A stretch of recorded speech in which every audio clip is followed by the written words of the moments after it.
First of all, this is the BS Report with Bill Simmons. It might be cool, I don't know. And if it's not, I don't care. The BS Report with Bill Simmons. Bill Simmons works for ESPN. He's also named the sports guy, and he writes a comical sports column. He must be a popular dude. The BS Report. It's got a real dirty sound, like a rusty steak knife cutting through a well-aged steak. Now. Here's Bill Simmons. Welcome to the show, special holiday edition, and the final edition of 2007 of the BS Report. It's an emotional day. Not really. We're going to have Cousin Sal calling with the Week 17 picks, which I think will be the final segment of that, unless we do playoffs. But first, I wanted to get Jimmy Kimmel on the show. This is the last week before he comes back next week. As you know, there's a writer's strike, and he has to come back and do his show without writers, which is going to be very interesting. So let's call him and see how he's holding up over the holidays. All right, Jimmy, you there? I'm here. What's happening? Oh, you know, just walking around my house in my underwear.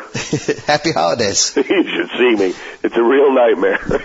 Unfortunately, I've seen you in your underwear, and it is a nightmare. Oh, you know what? Now I say that you should see me. I realize that most of my neighbors can see me also. So yeah, I'm going to duck in the kitchen here. Close the shade. How is the holiday going with your extended family visit? What is it, the biggest reunion in like 23 years or something? Well, no, I mean, we seem to have a family reunion at about every 14 days, but there's always some date marked with my family, because everybody remembers the dates. It's like, this is the first time the whole family has been together for Christmas since Grandma passed away. But, you know, that was like 30 years ago, but we have been together for every Easter and every time the Tooth Fairy comes, everyone gathers. It's, right. You know, we're pretty close. And you actually had to get a house for your family for when they visit because you were tired of them staying at your house. Well, I didn't have to get a house for them. You wanted to. I just decided that it would be better if they stayed elsewhere. That's good. I wish I could make that same decision. Hey, the writer's strike still going on. I think they should have it like the Iran hostage crisis when it was like day 62, day 63. I don't know what day it is, but it's definitely we're like in the 50s or 60s. But you're coming back next week. Yeah. With no writers. Right, exactly. Including, the hard part is I can't write for myself, which makes it extra tricky. How does that work? Well, I guess it works I guess it's just going to be easier, really, because normally, as you know, I'm slaving away all day preparing things for the show. Yeah, but you're going to figure out a way to do that anyway. No, I don't think so. I'm going to go in there, and I'm just going to wing it. And, you know, you don't want to make the writers look bad. I don't want it to be too good. Right. So, but you say you can't write, but you can't not have thoughts. Well, I think thoughts are okay. Who knows? I don't know. I mean, I can't imagine that thoughts aren't okay, or else I'd have to wipe my brain clean right before I walk out on stage every night. But I'll probably just do it more like Regis does it. Right. But Regis has a co-host. Yeah. No co-host, though. I was thinking of flying Leon Spinks out to be the co-host and have him be my Kelly for the duration of the strike. I don't know. I'll try it the first night by myself, and if I feel like I need Leon, I will summon him. Well, you missed the Mayweather-Hatton fight. Tragically, you were supposed to go, but Leon and Michael Spinks were there together. And I don't remember hearing an announcement for this or reading anything about it, but Leon and Michael are now equally insane. Did you know this? Well, I would love to hear a conversation. Maybe they speak a language like that we don't necessarily understand. Because I don't know if I ever told you this, but the first interview I ever did was of Leon Spinks. Seriously, for what? It was for nothing. It was for, my mom gave me a tape recorder for my birthday. I was 14 or 15 years old. Yeah. And I headed over to the MGM, I think it was, where Leon was fighting. And I just waited in the lobby for someone famous to come through. And all of a sudden, here comes Leon Spinks. Yeah. And, you know, he comes in and everybody descends on him, but there was no real media there except for me and my tape recorder. And I did an interview that went something like this. It said, Leon, this is a 14-year-old Jimmy Kimmel. Leon, are you ready for the fight? And he goes, you think, what round do you think you're going to knock him out in? And thanks, Leon. Yeah, that was it. The end of it. Yeah. So if there's a transcript, it just would have been all consonants. Yeah, it would have been like an episode of Sesame Street. Well, you know, I was thinking, I think you should, in the first year we did the show, you had a co-host every week. I just think you should have Tyson come back, and he could be your Kelly. I think is he still in rehab, or we might have to spring him from somewhere. Isn't he always in rehab? Are you saying Mike or Cicely Tyson? I'm saying Mike Tyson. Oh, okay, all right. Mike Tyson. Yeah, no, I think he's still in rehab. I think he's taking this rehab pretty seriously. Yeah. In fact, when we shot that bit with him for the ESPYs, where I was showering with him, yep, we had to make sure we were finished so he could get back before curfew. Yeah, and you know, he didn't look that good. And for anybody who's predicting a Tyson comeback, it's not going to happen. No, but it's fun to hear him say curfew. Yeah, that was fun. I did enjoy that. Curfew.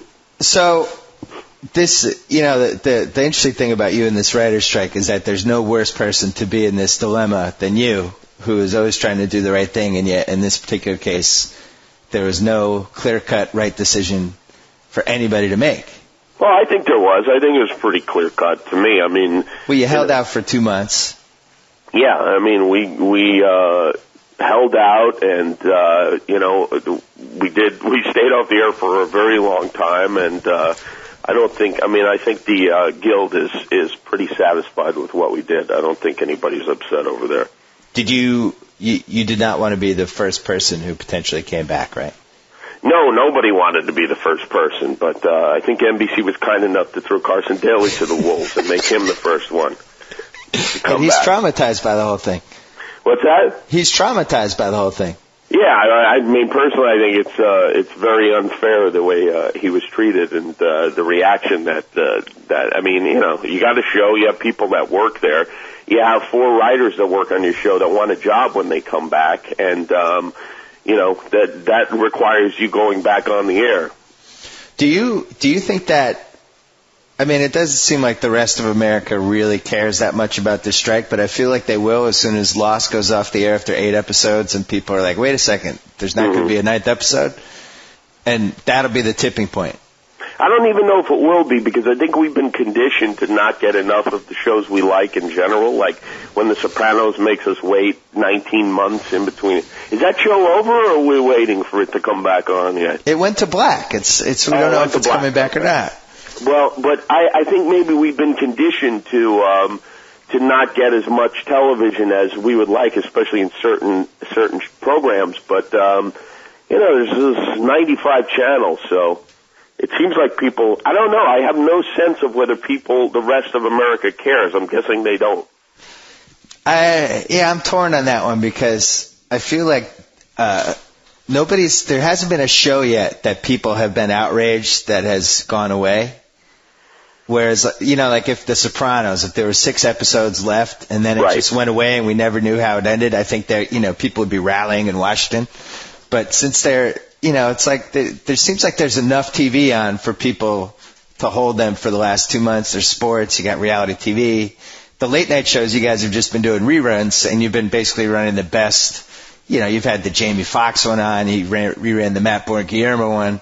But after about 2 months, that's going to fade, so you got to come back. Yeah, that's a mild annoyance to people that watch. It's not like we suddenly ducked out. I don't know, if it affected sports, people would go crazy, obviously. Right. But so it's a weird thing, and it also seems like now they're going to reinvent everything about how TV works, like with upfronts and all. You know, it's going to be interesting. I think 2008 is going to be fascinating to see how it plays out.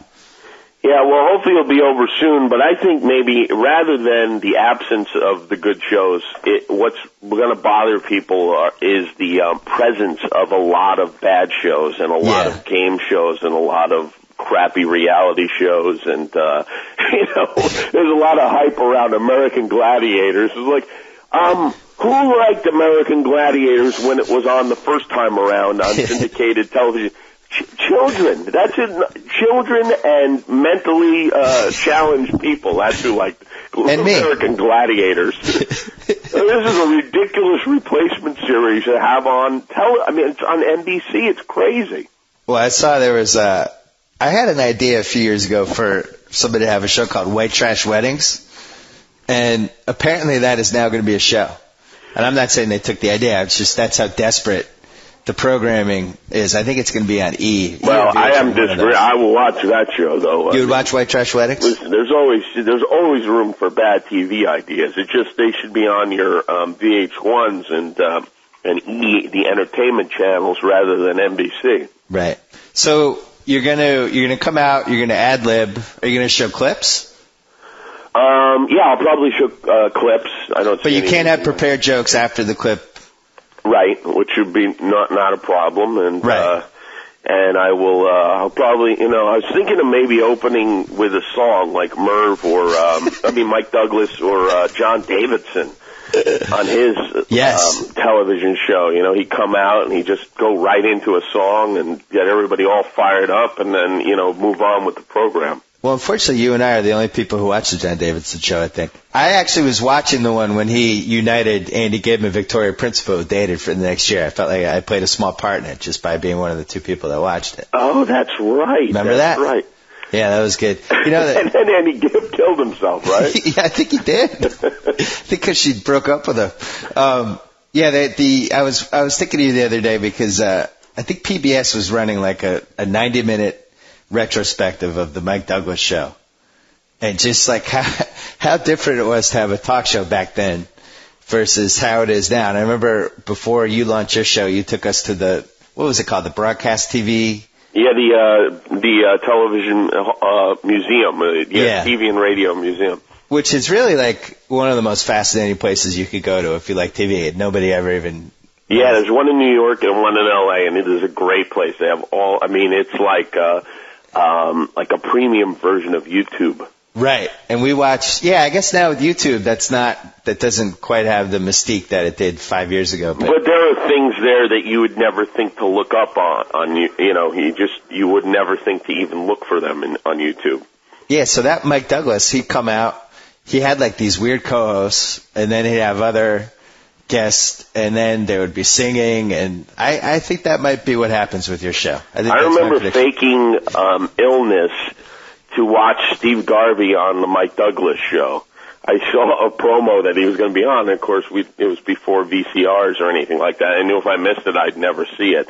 So I had a whole plan of faking I was sick so I could miss school so I could watch Steve Garvey on the Mike Douglas show. And how did he do? As I recall, I thought he was terrific. He came through in the clutch like always. That's how he did. I'm glad you brought this up because now that there's the big steroids era in baseball and these guys from the 70s and 80s who had the good career numbers but not quite the career numbers of the guys now, like Jim Rice, Garvey. And now that the numbers from like 94 to 2006 have been rendered irrelevant, I think it's time to revisit guys like Garvey and Rice. I agree with you, and it's interesting because Garvey, I think, led the league with 33 home runs one year. Right. And so then you look back and you add these figures up, and they don't necessarily, although I still think his figures add up to the Hall of Fame, but you look at them and they're not as impressive as some of these guys. But I never thought about that kind of reverse angle on the steroids where. Although there is another argument you can make is that now that we find out the pitchers were on steroids, right? Doesn't that even it out a little bit? I mean, can't you say like, all right, well, you know what, Bonds had a lot of home runs, but the pitchers were on steroids too. So yeah, the only thing is the numbers were so dramatically different from like 94 on for the offensive guys, and for the pitchers it wasn't. Remember when we all thought the ball was juiced? Yeah. And we didn't realize the players were the ones that were juiced, but that was the big thing. Oh, the ball is juiced, the ball.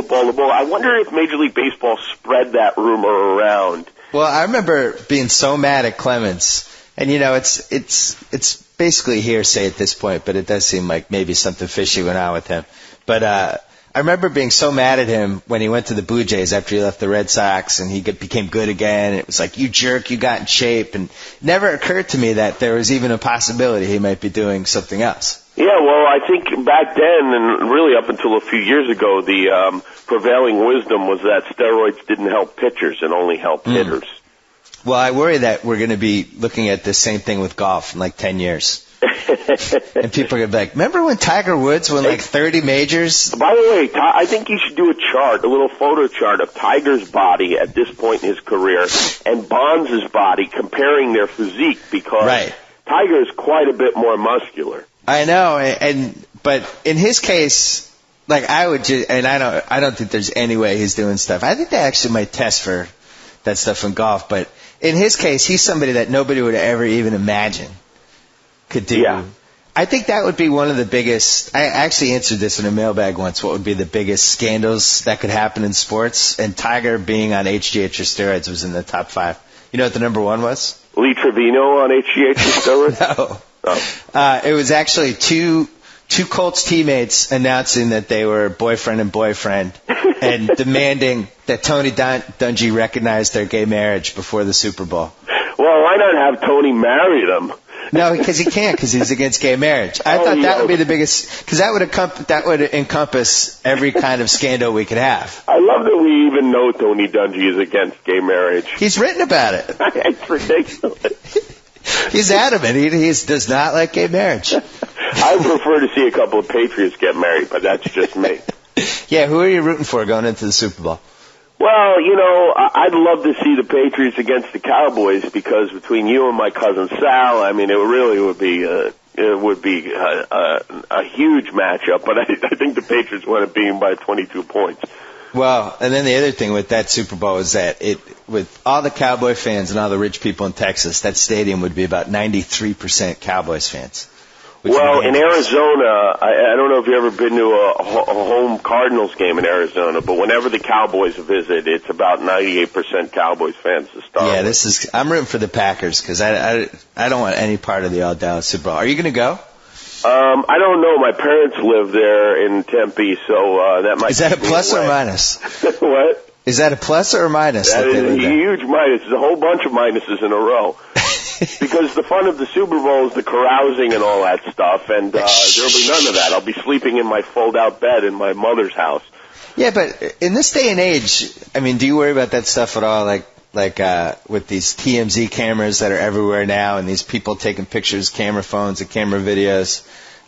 We had a friend who came out of a restaurant a few months ago, and they taped his comments. He's making fun of somebody and ended up running. I mean, do you worry about that stuff now when you go out? I don't worry about it, but I find it annoying. Although I will say I had the first positive paparazzi experience of my life a few weeks ago.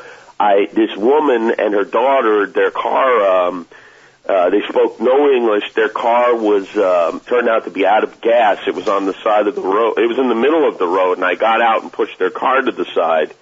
And then drove them to the gas station, got gas. And as I'm pushing the car, I see a photographer, like, snapping. This is on La Cienega, right, just in the middle of the street. I see this photographer snapping pictures of me. I'm like, well, that seems weird. And then I was like, oh, wait a minute, that's a paparazzi. And sure enough, in, like, Us Weekly, there's Jimmy Kimmel pushing a car.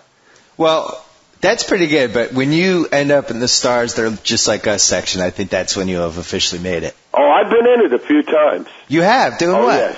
What were you doing? I don't remember. I think it was like Stars Are Just Like Us. They scratch themselves at dinner or something like that. But yeah, I've been in that thing.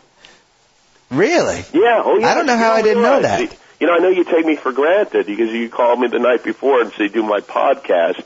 But I'm That's a not true. huge star. That's not true. First of all, we didn't know if we were doing a podcast. And second of all, this is a big week for you, and you're a newsworthy figure. You're coming back next week. You're heroically doing your show without writers. I know. It's very heroic. Now, well, here's, I guess, my final question. What happens if the show is just as entertaining when you're ad-libbing and not spending 15 hours a day working on it? Well, I think the novelty of it will make it just as entertaining, but I think in the long run, I mean, people look back at when we started the show and they're like, oh, I really like when the show was just crazy and whatever, but, you know, those things are, it's like you can't have a bachelor party every weekend, you know? Right.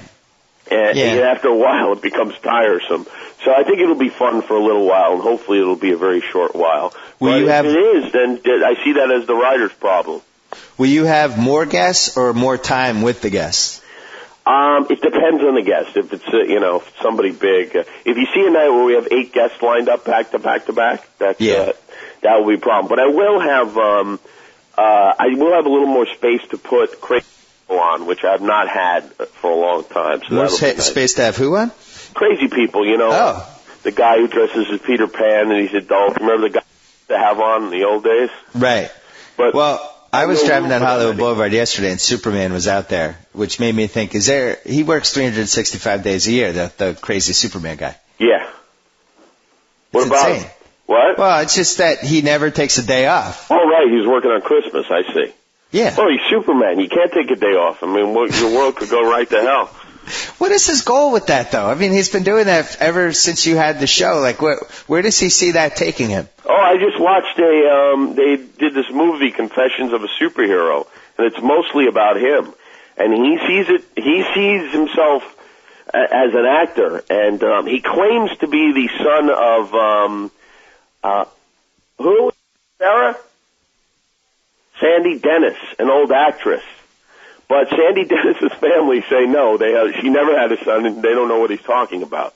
Oh, that's like that movie with Sam Jackson where the guy pretends he's a boxer, but he's really not. Oh, I have one more last question, because the other one wasn't the last question. This one is. Your cousin and I at Christmas Eve were arguing about the most disappointing moment of 2007. And he's adamant that it was the Sopranos ending, and that it was the disappointing moment by which all disappointing moments will now be measured. Do you agree with that, or was there a more disappointing moment for you in 2007, other than the fact that they killed half of your ESPYs monologue? Well, I think it's weird. Oh yeah, that was not a good. That was disappointing. Yeah. That for me personally might have been, but I would have thought the strike would be more disappointing for Cousin Sal that we actually went on strike. No, I think it's the Sopranos. He said Sopranos and Romo's fumble were his 2 most disappointing moments. He is so angry about that. I mean, he really. It's unbelievable how upset he is about that. But I think you hit it on the head. For me, I think it would have to be. Yes, killing at the ESPYs and then turning the broadcast on, and most of my good jokes being cut from the broadcast. Well, you know what? If they cut this section from the podcast, give me another disappointing moment for 2007. Actually, I guess it would be that they cut this out of the podcast. And this will be the ESPN. If they cut the section from the podcast, that will be the last straw, so they better not cut it. Hey, and you made up with Joe Theismann, too. I still don't think there's anything to make up for. I mean, I really wasn't making fun of Joe Theismann. I was just goofing around with those guys. But he seemed to take the whole thing pretty well. Yeah. And you'll probably be back in that show at some point. I don't know. Maybe. We'll see. We'll see if I'm available. I like it. I like the way you played that. Thank you. All right. Hey, good luck. Good luck next week. And, thanks. Good luck to you, and I'll probably talk to you in a half hour. Yeah, okay. Take care. Goodbye. All right. A lot of teams are playing out the string this week in Week 17, and one of them is me, because Cousin Sal has already defeated me for the season in our Who Could Be Closer to the Lines Each Week contest. We're going to have him on anyway. We're going to play out the string in Week 17, and I am not going to replace my QB, and I'm going to give it my all. Sal, are you there? I am here, Bill. Yeah, I'm going to be off by 10 or 12 points because I have my third string in. Like you mentioned, what do I care? Right. I've already secured a free Super Bowl ticket. Well, maybe you should try in the first 5 picks and then have your son do the next 10 or something. Oh, that makes sense. That would be good. I just talked to your cousin. Yeah. Which one? He's coming back. I know. Coming back next week. Well, he's going to make a fool of himself. No, he's going to be great. I actually think this is people should tune in because he's going to actually stand out more than Leno and Letterman and all the rest. I mean, you and I know he's naturally funnier than these guys, just off the cuff. And Could you be more biased though when you make that statement? I don't Probably think not. so. Why am I biased? No, I actually agree with you. I think this is going to be riveting TV because, a lot of people just don't realize how important the writers are and how scripted a lot of these shows are. And this is where, it's kind of like who's got it? Who's got the goods? Yep, that's right. I am so excited a lot of for bloodied up B-list actors crossing the picket line. That's for sure. Well, I'm excited for the mugging on the Conan show. I think he's going to be mugging about as much as anybody's mugged in like 30 years. Oh, yeah. It's going to be good. All right, let's get to Week 17, which is really one of the worst weeks of football matchups in the history of the league. It's terrible, especially with those early games. Sunday night, usually like halftime of the Sunday night game, I take a look, and we have, speaking of Jimmy Kimmel, we have 5 screens at Jimmy's, which we have to fill each Sunday, and I predict which one of the screens is bigger, and we're going to go, which big game is going to go where, and for the life of me, we couldn't pick, right, which game is better than. Yeah, you sent me the list, and I wasn't even leaning toward one of the games. Like, I just had, I guess. I mean, and there's no fantasy on top of everything. No, right. There's no fantasy implications to any game. There's no playoff implications to any game. Mm-hmm. I guess it'll come down to what we all gamble on. Yeah, that's it. We're going to have to go big on one of these. Well, what we should do is get a group consensus and then go the other way. Right. Because that seems to be the only way people win this year. What was last? Let's skip that Saturday game and go right to these awful early Sunday games, maybe. What is it? There's no Thursday. No Thursday. The Pats and Giants are Saturday. Yeah, let's do that one last. It's going to be the most talked about game. So, all right. So San Francisco at Cleveland. All right. Well, this game actually matters. So maybe this is the big screen. Yeah, I was thinking this could be it. Yeah. Because when you sent me that list, this game. Mm-hmm. I guess Cleveland could still stay alive, but they're going to probably lose that spot about 4 hours later. Right. Now, San Fran's kind of playing well lately, and there's no real explanation for it other than that they don't have the first-round picks. Well, the explanation is everyone sat Frank Gore, and he said, all right, does everyone sit me? All the fantasy owners sit me? Okay, good, I can go crazy. And here they are. But I know, I feel like the Browns have twice as many wins as the Titans, right? How are they not making the playoffs? Right. The Browns are the teams everyone bet on all year and won, and they're on the outside looking in, but... I played myself because I wrote last week that Derek Anderson was one of the best 10 quarterbacks in the league, and I feel like I've jinxed his whole career. I don't know what happened to him. I don't know what happened last. He was awful in that game. Oh. So it's San Fran at Cleveland. Uh-huh. All right, I'm going to say Cleveland by 9.5. All right, and I'm not fooling you here. I hit this one exact, but don't worry, I'm off by like 6 points on most of the rest of them. It's 11.5, and I nailed it from what it opened at. So 11.5. Possible 3-team tease. That's what I'm looking at. 3-team teaser with Cleveland. All right, Cincinnati at Miami. Is Cleo Lemon not horrendous? I think Greg Camarillo makes him look better than he is. Is that what it is? I got you. Because I feel like a Cleo Lemon versus Tavares Jackson, there's no contest. Cleo Lemon's much better. Oh, interesting. I was thinking more in terms of let this be the game where, I think I said last week, one game should be the losing coach gets fired immediately. Oh, like wrestling. Yeah, I like that. This is it. Cincinnati, Miami. I don't know what Marv Lewis has to do anymore to get fired. I know, right? Every point on the checklist for guys getting arrested, team stinks, blah blah blah. Mm-hmm. I'm going to say Cincinnati by 4.5. All right, you get this. I thought it would be 6. It's 3. It's only 3. So imagine betting on either of those teams. Well, congratulations to the Dolphins next year, who undoubtedly, with Big Tuna calling the shots, have Drew Bledsoe as their quarterback. That's going to be good. Well, and also he gets the number 1 pick, which I think is one of the reasons he took the job. Mm-hmm. Oh, that's true. Yeah, that always works in his favor. If you look at this game, though, Miami has that number 1 pick locked up, so they have every reason to try, and Cincinnati has no reason to try. Mm. So, could be a possible upset. Yeah, no, you're right. Third game, Seattle at Atlanta. Another terrible game. Yeah. Seattle's locked up number 3, right? They're definitely number 3. Thanks to Tampa Bay. They're definitely number 3. Yep. Let's talk about that when we get to the Tampa Bay part. I'm going to say Seattle by 3.5. All right. See, you're going to beat me here. You're off by 5.5 points, but you're going to beat me here. Atlanta's given 2, and I said Seattle would give 4. Now that makes sense. Yeah, we always forget that. Week 17. Oh, man, I just think Seattle, some of these teams' second string has been, Atlanta doesn't want to screw up that second pick, do they? Wouldn't they possibly get it? Probably not. And that's a QB pick, too. Well, and also Seattle has that Seneca Wallace, who's I think kind of feisty. I like him a little bit.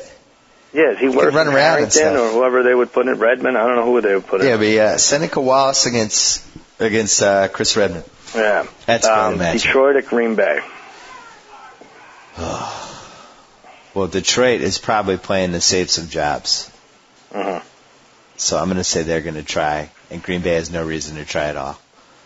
Green Bay by 1. All right, you get this one, too. I said Green Bay by 7, and it's 3. So another stay away, but yep, it's a low one. Buffalo at Philly. God, Buffalo last week. They killed everybody. The sucker bet of the week. Up by 14. We should have done the sucker bet of the week. Maybe next year we'll make that a feature. The sucker bet of the week. Because I think it went like 16-1 this week. That would be good to follow what the record would be of the sucker bet of the week. The sucker bet of the because I remember like week 2, Cincinnati at Cleveland was the first sucker bet, and everybody had it. Everybody lost. Definitely, yeah. So if I'm Kevin Everett last week, I'm like, you know what, guys, I'm walking after a paralyzing hit, and you can't beat cruddy Eli Manning at home. I'm done. I'm done with this team. Well, then to lose by, 3 scores when Eli Manning was just reprehensibly bad, that's even worse, I think. Yeah. So who is it? It's Buffalo at who? Philly's home. Donovan McNabb last home game. I don't know if that's a good thing or a bad thing. That's right, yeah. I'm going to say it's a good thing. Philly by 6. You're beating the heck out of me here. It's 7.5. Well, you took your starters out, of course. I said 4.5. Yeah, that's right. My starters are long gone. Yeah. They're celebrating, preparing for next week. Carolina at Tampa Bay. Matt Moore is not terrible. Carolina at Tampa Bay. Carolina by 3. You're going to get that. You hit exactly. I said Tampa by 2. Because you got Matt Moore's playing for a starting job, and John Fox playing coaching to keep his job. That's true. Yeah. That's true. And could Tampa blow another game to get it even a lower seed, or is that impossible? No, they can dip to 4 and that's it. Well, we talked about this. It's maybe not the dumbest thing in football to have 2 weeks to prepare for the Giants or someone. Yeah, tell the listeners that theory, because you told me this the other day and I liked it. Well, I mean, like the Yankees, I remember last month of the season saying, we want maybe not to the player, but I know the fans were saying, we'd love to play the Indians. They're ice cold, and then they get beat up by them. They lose the home field. But I think it's different in football. If you have 2 weeks to match X's and O's and look at tape, and I don't think it matters too much if Tampa in the second round goes to Dallas or Green Bay, but they can prepare for the Giants, a couple weeks ahead of time. I think it's a good move. So you're saying last week Tampa, instead of having it up in the air whether there'd be 3 or the 4 and they'd have to prepare for 2 teams, just said, you know what, screw it. We're going to play the Giants. We're just going to stick at the 4 seed and we'll prepare for them for the next 2 weeks. Right. As soon as the Giants won that early game against Buffalo, Tampa, who's had banged up players, Galloway, Ernest Graham, they said, why even chance it? And they sat everybody. And I think that's smart. I really do. And I also like the part where they get to play Eli Manning in a playoff game. Yeah, why not? At home. I've been thinking about that line for like a half hour this morning. Which one, we Tampa won't go Giants? over it now. But Tampa Bay at home against the Giants. Well, assuming nobody gets hurt? Assuming nobody gets hurt. Well, I would say it would be Tampa Bay by 3.5. All right, well, we're tipping next week. Yeah, okay. I don't think it's quite 4 because you get all the Giants money. I think it's 2.5. I think people like the Giants on the road. All right, well, we'll cover that next week. We'll see next week. All right. Yeah. Where are we already? Jacksonville at Houston. Another meaningless game. Although the Jags are like, do they want to lose the momentum of this little streak they have? I don't know. That's the thing. I mean, they could. Houston's got Sage Rosenfels. Could be looking good going to Foxborough. A few weeks. You know what? I'm going to say Jacksonville by 3.5. Nope. They're making, well, this one I got, Jan. This one, wow, this might be the one you're off by the most. You're off 10 points. Houston by 6.5. Really? So that means Jacksonville's just benching everybody. They have nobody in there. They can't have anyone in there, I guess. So, and then this one, I think this could be the big screen game because there's sort of playoff implications. New Orleans at Chicago. Oh, yeah, because if Washington New Orleans loses wins, and Minnesota loses. Washington loses, New Orleans is in, and it's a rematch of the NFC Championship. That was a terrible game. I don't know. Great to see a rematch of that one. And Chicago, as they proved last week, has not given up on this season for whatever reason. Yeah, although maybe that was their Super Bowl. Maybe they don't care now. Well, maybe it's a double Super Bowl and they want to knock the Saints out too. I'm going to say Chicago by 1. All right, I get that one. New Orleans by 3. So. Wow, I don't see any difference between those two teams. Yeah, I don't either. They'll start everyone, right? Chicago's defense isn't terrible, and they got the special teams. They always seem to make plays. I like Chicago in that one. Yeah. Maybe you tease that to 11. What's that? Maybe you tease that to 13. Yeah. The Bears. Yeah, it's like I teased the Bills to 13. I'm going to split my wrist and hang under the Christmas tree in Kimmel's living room. Good times. All right, Dallas at Washington. Brad Johnson, looking for a little revenge. Yeah. Did you read that? It's weird. I read a stat like Brad Johnson is whatever team he plays for is 0-12 against the spread in games in which his girlfriend Angela Lansbury is in attendance. He's very old. I thought you couldn't write jokes. That came off the top of my head. It did? You ad-libbed that. Nice. Dallas at Washington. I'm going to say Washington by 6. Yeah, you're going to get this. I said Washington by 3. It's 8. That's a high number. Washington. The Cowboys have to hate losing to the Redskins ever, but I guess the smart thing is to sit everybody. Washington looked great last week. Yeah, they did. That was really one of the better nighttime performances we've seen. I think Tavares helped. Kansas City at the Jets. This could be 2 coaches getting fired after this game. I was just thinking Herm Edwards gets to check out 2 teams that he's ruined. He could be like a proud papa looking things over. I want him to go to college. I think if Pete Carroll's paved the way for these overmatched NFL coaches who are great guys to go to college and just be the great guy, overseer guy, and that is his destiny. You mean coach a college team, right? Not just go to college? I meant coach a college team, You have to start a junior college, yeah. I like the way this Jets team's playing. Yeah. I think they've been hanging in these games. I'm going to say Jets by 3.5. That's what I said, and it's 6.5. So we pushed there. Minnesota, Denver. Denver has packed it in. Minnesota. Are they the biggest disappointment this year, or maybe the Bears? Bears had a lot of wins last year. Yeah, Bears were banged up though, and they had the QB thing. I mean, they could have stolen this AFC West. This was not a tough division this year. Denver was in. But doesn't Baltimore have to be the biggest disappointment though? Yeah, maybe. I was looking at their injuries, too, but they should have been right there, too. I'm going to say Minnesota by 6. I said 7, and it's only 3, so you get it. So, and they still will be in no matter what at that point, right? I mean, Dallas and Washington play at the same time, so. Oh, yeah. Pittsburgh at Baltimore. I was so hoping this game meant something, but. It means nothing to Pittsburgh. Well, if they win and San Diego loses to Oakland, then they get the 3 seed, but that's not. And those games are at the same time or no? It's the same time, yeah. So they'll be checking the scoreboard, I guess. Yeah, but maybe they'll do the Gruden thing where they'll just lock in. Actually, nobody wants to play the Jags. Who would want to play the Jags and then the Pats? Except our friend Dave says, so be it. We want to beat the Jags and the Pats and everybody else. It's ridiculous stuff.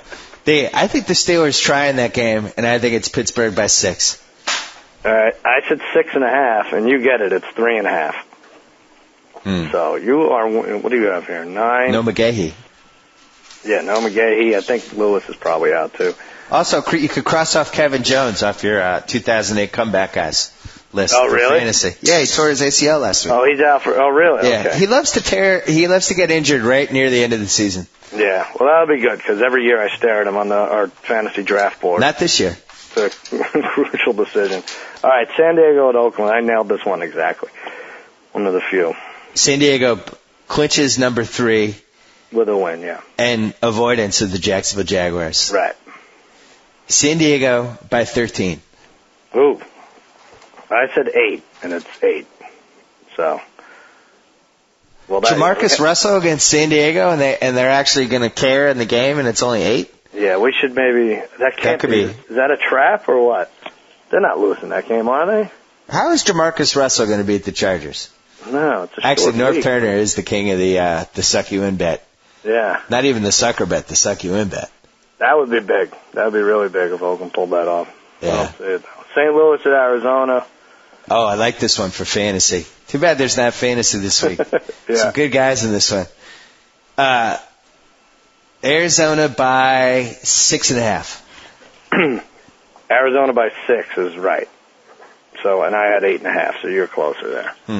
And the night game, they switched this. Tennessee at Indianapolis. What was the night game? Did they have one, or did they just never have one? No, they do the weird thing in the last week. They have 2 Monday night games, and then in week 17, there's no Monday night game. Oh, all right. Yeah.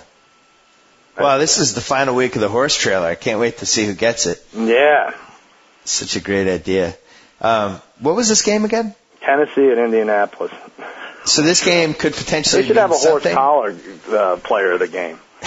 That would be right. The guy's getting fined all the time. It should be, make a big deal out of it. We're going to get Sorgi for this whole game. Mm-hmm. Well, did he say that? It seems like that's what's going to happen. Tennessee's going to have to win to make the playoffs. Tennessee has to win to make the playoffs. Unless Cleveland loses, which won't happen. No, it actually doesn't matter. Tennessee has to win to get to have a better conference record. Really? Yeah. Well, then I'm going to say Tennessee by 4. Wow, good call. I said Indy by 1.5. I was way, way off this week. Yeah. Well, as we learned last week, Indy will absolutely rest their guy. Oh, wait, they didn't do that at all. What happens with them? Going by 25 points. All right, well, now the Saturday night game, which we skipped. Yep. Your beloved Pats at the New York Giants. A game that really means nothing for either team except for the undefeated thing. Right, and it's been said that the Giants may make Jacobs and Burris inactive and maybe some other players. The other factor is the Giants fans selling all these tickets. You're going to have probably 70% Pats fans there. That'd be a lot, wow. And the other 30% will be booing Eli Manning. Right. So it'll be like a road game almost. I'm going to say Pats by 10.5. Oh, I said 12, and it's 14.5. On the road against the Giants. Wow. Here's what I'm going to say about this. If you're the New York Giants, you're not beating the Buccaneers and then the Cowboys and then the Packers and then the AFC champion, right? It's just not going to happen. Yeah. Play your starters, win this game, and it's the most worthwhile thing you'll be able to do this season. Interesting. It really is.